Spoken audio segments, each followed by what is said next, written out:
Okay. So I'm very pleased to announce our speaker, Dr. Nathan Kirk. Dr. Nathan Kirk is a senior research associate in the Center for Interdisciplinary Scientific Computation, Department of Applied Mathematics at Illinois Institute of Technology. He received his PhD in Monte Carlo methods from the Queen's University in Belfast, Northern Ireland, and was previously a postdoctoral research fellow at the University of Waterloo, Canada.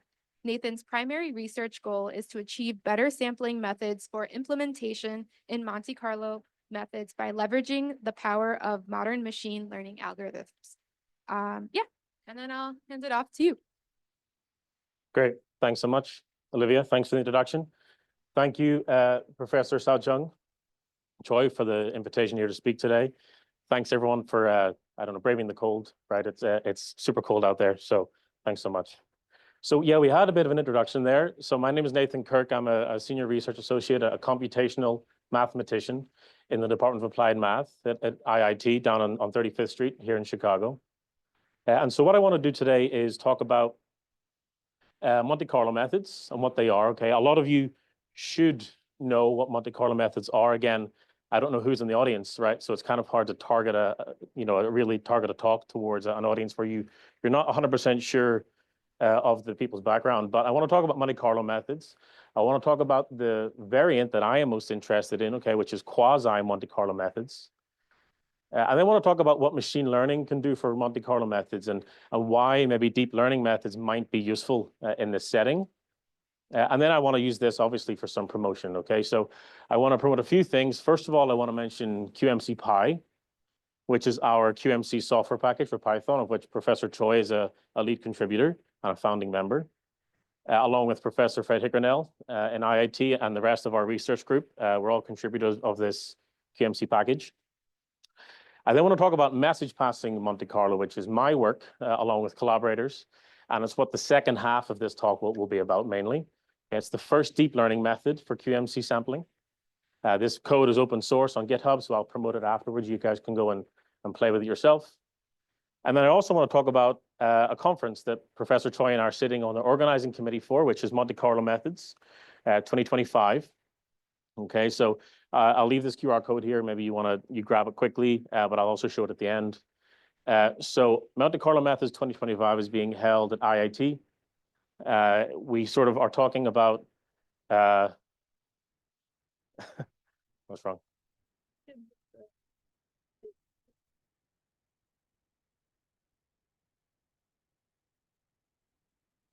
There we go. Thank you. Obviously the conference is about Monte Carlo methods, but we're trying as much as possible to promote applications of Monte Carlo methods. Okay, so for the first time, we have a few physicists and chemists that are sitting on the organizing committee with us. And we're really trying to sort of push Monte Carlo methods and specialized sampling techniques into a bunch of applications, which I'll talk about again a little bit more today. So as I say, let's get started. So what are Monte Carlo methods?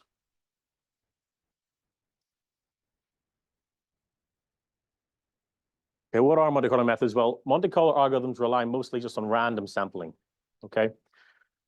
So for the mathematicians, I'm uniformly and independently sampling from the uniform distribution on 0, 1 to the d. For the non-mathematicians, what I'm doing is blindly just picking local positions, okay, inside the square. This talk, I will be in the d-dimensional hypercube always, okay? That's the setting that I'm interested in. If your problem doesn't belong in the cube, okay, there's usually some transformation that can get you there, and that's a research direction which is very, very active. I'm not so interested in that. I'm worried about once the transformation happens, once you're inside the d-dimensional hypercube, how can I deal with your problem, okay?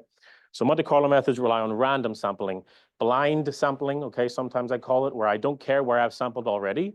I don't care about what happens next. I just care about poking a random position in my cube, okay? You can see a picture here. There's 2 dimensions, 250 points, uniform random sampling. Quasi Monte Carlo methods, the variant of Monte Carlo methods that I am most interested in, okay, take away that random sampling and I replace it with deterministic sampling, okay, uniform sampling. So you'll hear me talk about these sort of uniform point sets by a lot of names. low discrepancy, uniform, equidistributed, well-distributed, quasi-Monte Carlo samples, okay? For the purpose of this talk, those are all the same thing. And you can see the obvious difference, okay? In the previous slide, I had some clusters, I had some spaces where points left behind. If I now look at a quasi-Monte Carlo sample, this is the Kronecker sequence, actually. You can see there are no clusters, there are no gaps, everything is equidistributed. This particular case, as I say, is the Kronecker sequence. This generation is with is number theoretic in nature. And how I basically generate it is I take a two-dimensional vector, square root 2, square root 5 in this exact case.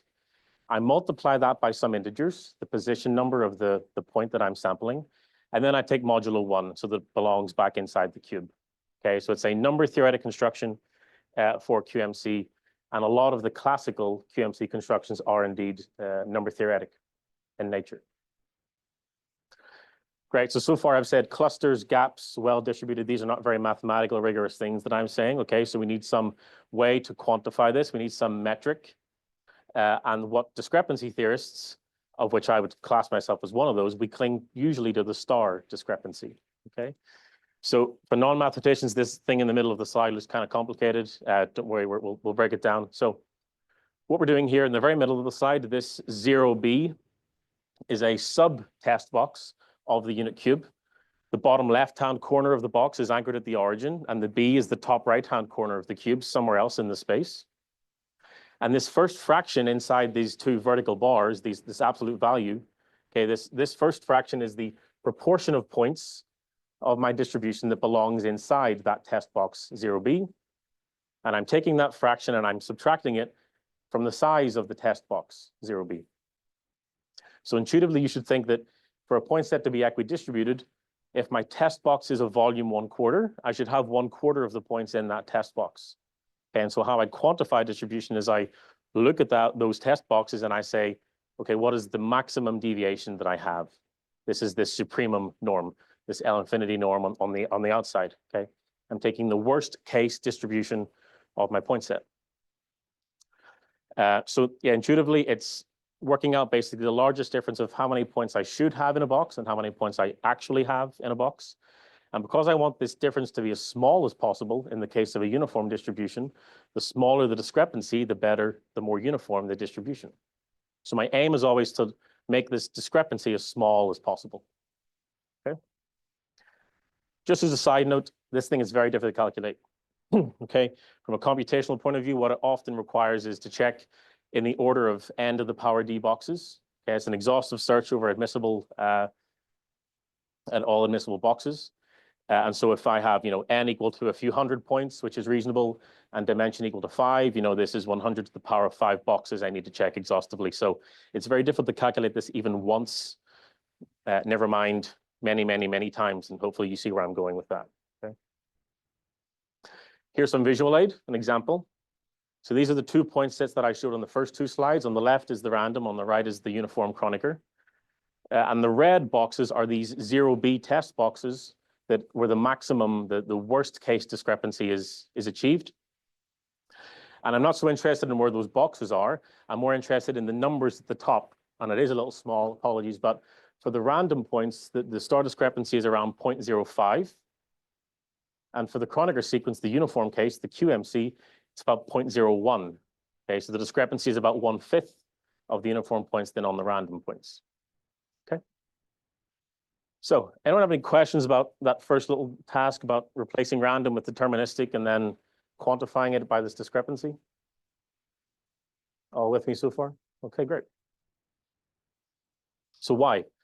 Why do I care? Why have I spent the last 5 years of my professional career finding these low discrepancy points? Okay, well, there are a few applications all the way from academically minded all the way to sort of real applied industry stuff. So far, I've been on the academic side, but I'm a part of a Department of Applied Math now at IIT, so I want to move towards that industry side. But the most popular method, in the academic community is QMC integration and approximation. So maybe a lot of you have used MC integration to approximate an integral of a function. Okay, and this is basically what I'm doing in the first equation. I have some function f. I want to calculate the integral. It's difficult for some reason. Maybe I can't find an exact antiderivative, or it's just a complex engineering thing. So what I do is I can approximate it with an average of function values. sampled in the domain at points xi. Okay, now you intuitively should see that the quality of the approximation of my integral will depend heavily on the quality of the sampling nodes that I choose in my domain. If I shove all of my sampling nodes into the top right corner of my box, my approximation is going to be super, super bad. I haven't seen the function in anywhere else except that top right corner. Okay, so what I want to do is uniformly spread out the points so I see the function very uniformly over the domain. My approximation in that case should be better. Okay, simulations. So, simulating real world systems that are complicated. So, I don't know, running client simulations to find the average global temperature in 10 years, an estimate of that. Fire simulations, okay, to work out in the insurance industry about premiums and stuff like this. Okay, so Monte Carlo and sampling methods are obviously super important for that. I've given a quantitative finance example there as well.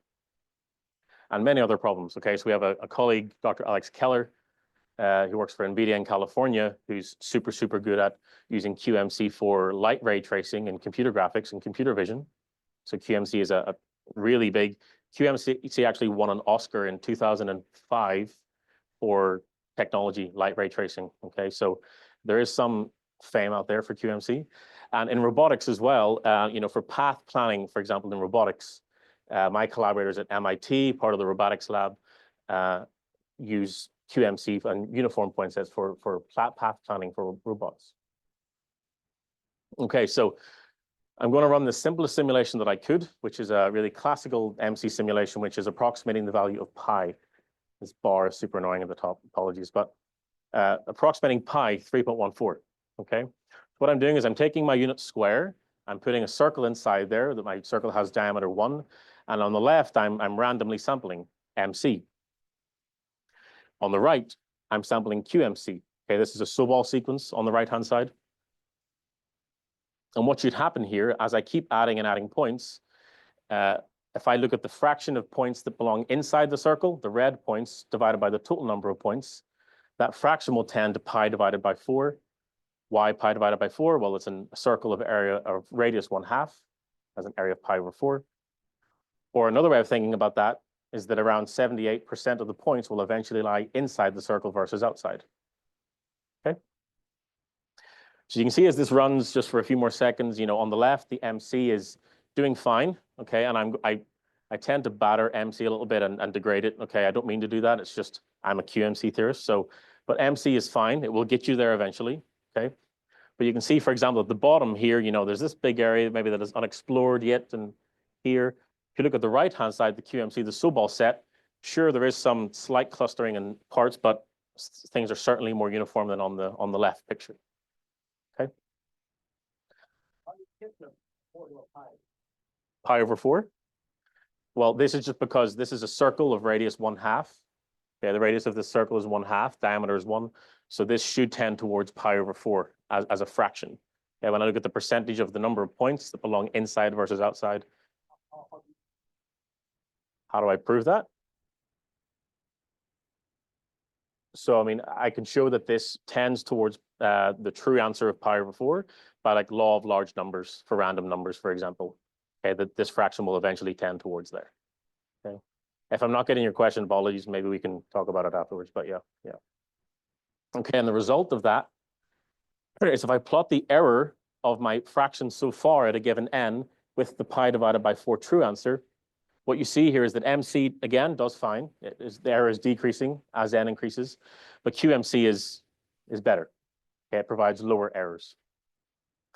And how does this translate into, this is a very toy simulation you can run in Python very, very, very easily. How does this relate to large scale, real world simulations and so on? Well, if a collaborator or an industry guy sort of says, okay, I have this problem. I need an error tolerance of epsilon, for example. Well, you can see here this epsilon that's very faint on the vertical axis. If I want to achieve that level of error tolerance, MC needs around 250 points to do that, whereas QMC only needs around 80, so less than a third. Okay.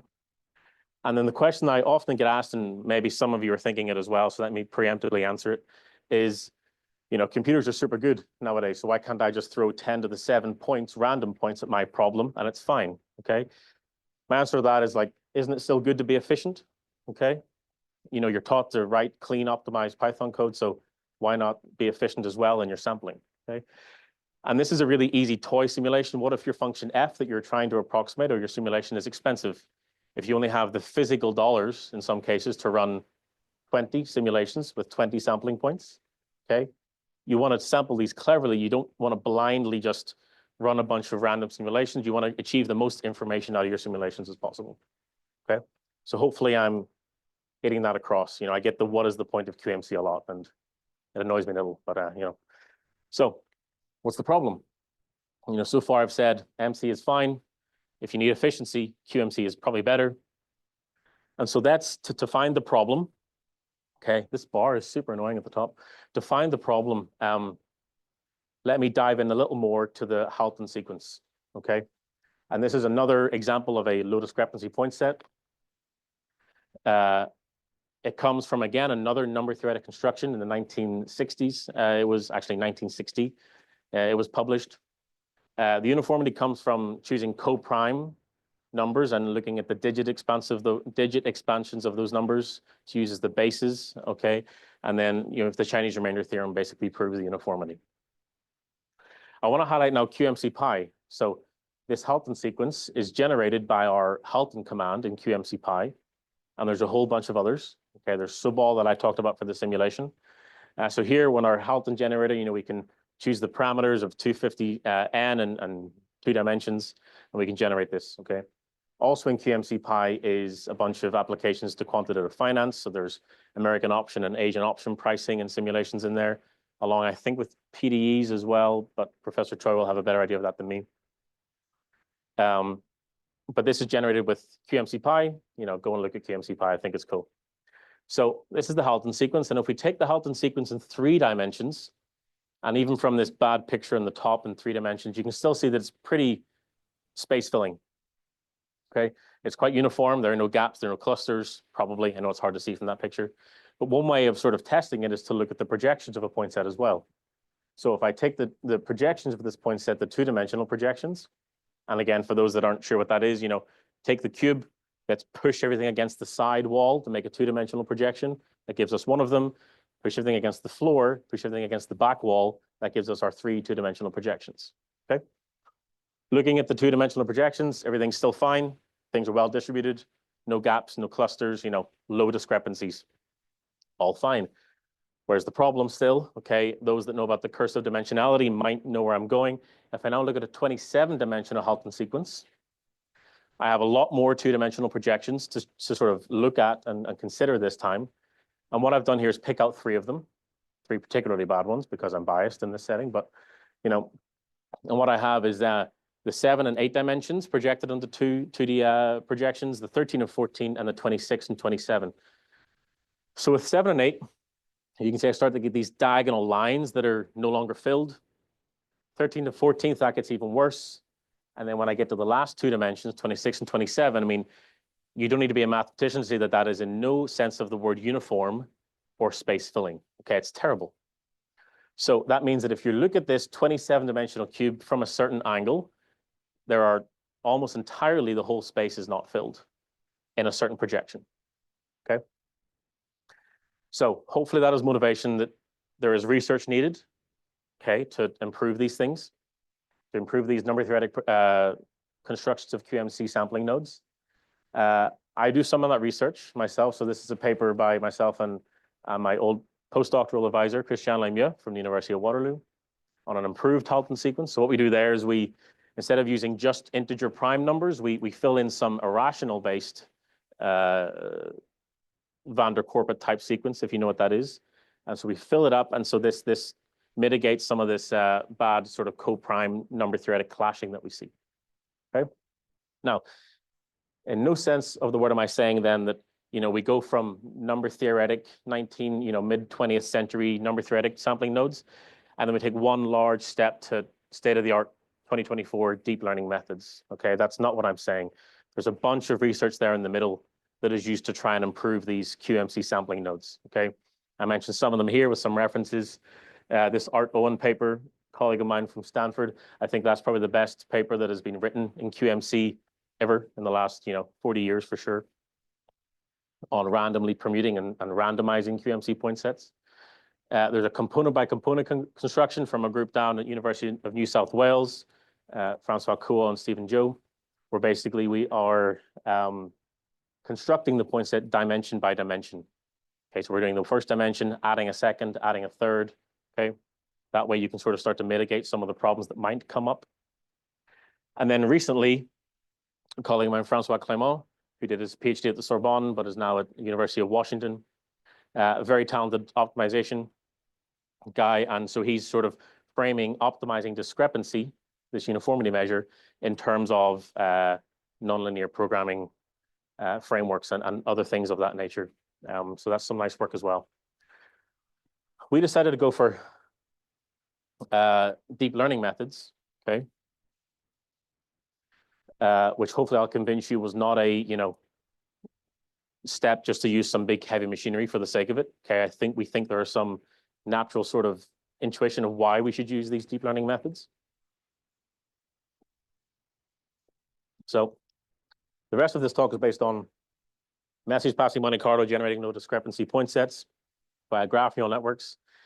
It's the first machine learning approach to generate QMC sampling nodes.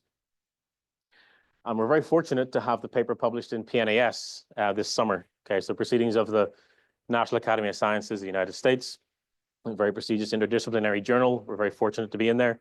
And that's not withstanding sort of the authors that we have on here. So my main co-author is Konstantin Rusch. He's a very talented AI researcher. Michael Bronstein, you probably know his name if you know anything about machine learning. He's an Oxford professor, the world expert on graph neural networks. Christian Lemieux, a great professor in statistics from Waterloo. And then Daniela Roos is a professor of robotics and intelligent systems at MIT, very distinguished professor. Okay, so the collaborators we had on this were really, really excellent. And to give you a first touch point, this is what we're doing at a high level. And I'll keep this high level. Okay, anyone looking for like real detailed AI machine learning conversations, we'll have those after. But high level, first of all, what we're doing is taking a random input points. This is our training data for our model. We're taking those random points and we're learning a transformation by a graph neural network to output these low discrepancy point sets on the right. Okay, a neural network is an optimizer. Okay, it's a trial and error machine that gets better and better and better at a certain task. Okay, the more that we train it. Again, for any machine learners in the audience, apologies for that definition, but that's what I'm sticking with in a minute. It's an optimizer. So what I want to do is I want to make the discrepancy of this point set, this uniformity measure, as small as possible. I want to put it to the floor, okay? So I said that there were other optimization techniques. We think that, well, we know now, we thought that neural networks might offer something, novel to this, because if I'm trying to optimize a set of points inside the cube, this is a very, very non-convex problem. Okay, and the best way I can explain that is if I interchange the positions of 2 points, I'm going to get the same discrepancy value out. Okay, so if I change the positions of any 2 points, I get the same discrepancy. If I change the positions of any 3 points, I get the same discrepancy, and so on and so on. Okay, so there are a bunch of local minima, a lot of subpar solutions that could come out of this optimization procedure. So sample point optimization in a global sense is known to be a very difficult non-convex problem. Deep learning methods are very good at difficult non-convex problems. Okay, that's why there's such a crazy active area of research right now and why there's been so many breakthroughs is because they're very difficult at solving these difficult non-convex problems where there's a lot of local minima in there. Okay. Why a graph neural network? Well, you'll see in a second that I think the point set that we have sort of gives us a natural graph structure to exploit. And then also I'll talk about how the graph can explore both the local structures of a point set and the global structures sort of at the same time. Okay. So again, this title says the graph. And where does the graph come from?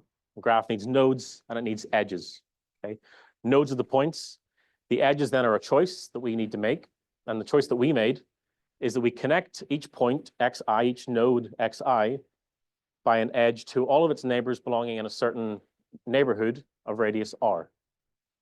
Okay, so if I take the input points that on the left, the computational graph that comes out on the right is this, and you can see just one thing I want to point out. I think the radius here is set to 0.3 or something. Okay, I want to point out something which is super important for this model. If you look at apologies, if you look at points that are close together, they are super connected to each other. Okay, almost everything is connected to everything else. The cluster in the top right, the cluster in the bottom middle. Okay, a lot of interconnectivity in that graph. If you then look at points that are maybe farther away from each other, more sparsely connected. Why? Why is that important for us? Well, remember what I want to do here. I want to tear these points apart. I want to make them as uniform as possible. So points that are clustered will certainly need more work to pull each other apart than points that are already sort of quite distant from one another. Okay. And for example, then, the points in this top left corner will have no need to sort of interact with the points in the bottom left corner. So we don't need to connect those at all. Okay. We could set the radius equal to square root 2 in 2 dimensions, and everything would be a complete graph. Okay, everything would be connected to everything else, but that's computationally maybe inefficient. Okay, we don't need to do that for the purposes of what we're trying to do. We implement a message passing neural network framework. So graph neural networks and message passing are almost synonymous with each other, if you know anything about this. Okay, and intuitively it means points can talk to one another. So if I take this node in the middle of this picture, mathematically, this is what the message passing algorithm is. I don't care about that, so I don't think you should either, really. I mean, look at the picture, okay? I have this node xi in the middle. And what's happening during this optimization process is the point xi is receiving information from its neighbors. The information that it's receiving is just location, okay? So all the blue lines indicate the locations of the points around it, the neighbors of my node xi, receiving the locations from its neighbors. So now point xi knows that there's nothing standing immediately beside it. There's no other node right there, but there's maybe, 7 others that are a reasonable distance away, and it knows that now. But at the same time, it's also pushing information to other points that it's connected to. That's the yellow arrows, okay? So now at the same time, this node is receiving information, its location, and pushing its location to other points that are connected to it. So this is the talking to one another, okay? Now, I said a neural network was an optimizer, a very good optimizer, so I need something to optimize. I need something to guide my optimization process. And of course, I would like to use the discrepancy. Okay, that's what I'm trying to optimize in the end. So if I use that as my direct training objective, I should be good. Problems. Problems are that the star discrepancy is slow to compute. I mentioned that at the beginning. It's hard to compute even once, never mind hundreds of thousands of times that are going to be needed for a neural network architecture. And to be using gradient-based learning, it also needs to be differentiable. I had that supremum norm at the beginning, if you remember. It's not differentiable. Okay, it's a worst case sort of discrete search, and it's not differentiable. So I can't use that as my training objective. So what do? Well, I take out that supremum norm, and I replace it with a smooth L2 norm, an average. Okay, if you look in the sort of middle of this, the integrand of this L2 discrepancy is still the same function I was considering before. It's still the sort of difference between the points that I should have in a box versus the points that I actually have in a box. What I'm doing now is I'm not searching for the explicit worst case. I'm now taking an average over the domain, over the cube. Okay, so it's now a smoother function. Even better for us, it can actually be written in closed form, which is then the expression in the box in the middle of the slide. Okay, and again, ignore the math if you want. Intuitively, all you need to know is that this is an average smoothed enumeration method for the quality of distribution inside the cube. Okay, so this is my guiding function. It tells me when I'm doing better than others. Okay, for those that are interested, I'll talk about this quickly. We're saying we're using a message passing neural network here. We did try other architectures, of course. We tried convolutional networks and attention networks. But you can see from the panel on the right side, the orange and the blue line sort of beat each other out depending on n. The green line, the message passing bars, always achieved the smallest loss values compared to the other two. So we proceeded with message passing. The panel on the left just dictates the effect the radius r has on the optimization process. Okay, so where my radius is set for the interconnectivity of my computational graph. And it's ranging here from 0.1 up to that 1.4 in 2 dimensions. And you can see there is still some fluctuability on the sort of level of loss function that's achieved. And so I do set it as a hyperparameter, tunable hyperparameter in my framework. So the full story, I take my random training data, I impose the computational graph by a nearest neighbor of a radius R, and then pass it through message passing L layers of a neural network. Now what's happening here is if these pink sort of layers, if I have one layer in my neural network, intuitively what that's doing is each point is learning the information from its immediate neighbors, its one neighbors, okay? If I have 2 layers, it's receiving information from the neighbors of its neighbors, 3 layers, neighbors, neighbors, neighbors, and so on and so on. So effectively, if I set the radius big enough, and if I have enough layers in my neural network, at every point in the training process, each point will know the location of every other point in the point distribution. That's often inefficient. I don't need to do that. Usually what happens in our implementation, and if you look at the code, this is the sort of default parameters that we set. We have the number of layers equal to 3 or 4, I think. And the radius equal to like 0.3 or 0.5 in the cube, okay? For 2 dimensions, that is. So it's often inefficient to just set the parameters equal to something big. We can sort of optimize these for computational efficiency. And the aim here through this whole thing is it's being guided by the discrepancy function, this smoothed L2 average of how good my distribution is. And then how do we do? How does this work? Well, it turns out, thankfully, very, very well, okay? So MPMC points, message passing Monte Carlo points, are state of the art. So in 100+ years of research, these are the most uniform point sets that have been generated. And I compare against a bunch of other, sort of classical points here. And you can see the red line of MPMC is achieving the lowest, smallest discrepancy value for all n that we checked from 20 points to 1,020. One thing I want to point out as well is that if you notice on the vertical axis here, it's actually the star discrepancy. It's not the training smoothed L2 discrepancy that we use as our training objective. So it turns out that training on the smoothed version of the uniformity measure actually is fine for achieving good star discrepancy points as well, okay? So that didn't harm us in any way by switching out the supremum and the L2 norms. And then a sneak peek at future work, we plan to submit this to ICML, which deadline is the end of January. We focused in our original paper on the uniform case because of the huge impact that has on quasi-Monte Carlo methods. Okay, uniformity is very, very important for quasi-Monte Carlo methods. But now we can generate low discrepancy, space filling, well-distributed, all these words that I used before. We can generate those on other distributions. Okay, so if you look on the right, have a 2-dimensional mixture Gaussian distribution. On the left is random sampling, I think, through rejection sampling. And on the right now is a quasi-Monte Carlo point set in the mixture of Gaussian distributions. Okay, so if you give me a density function for a probability distribution, I can now give you back a low discrepancy point set from that distribution. Okay, I think that's all I want to talk about. Yeah, so the story is that Monte Carlo methods are important, okay? Trust me, I spend my life researching them.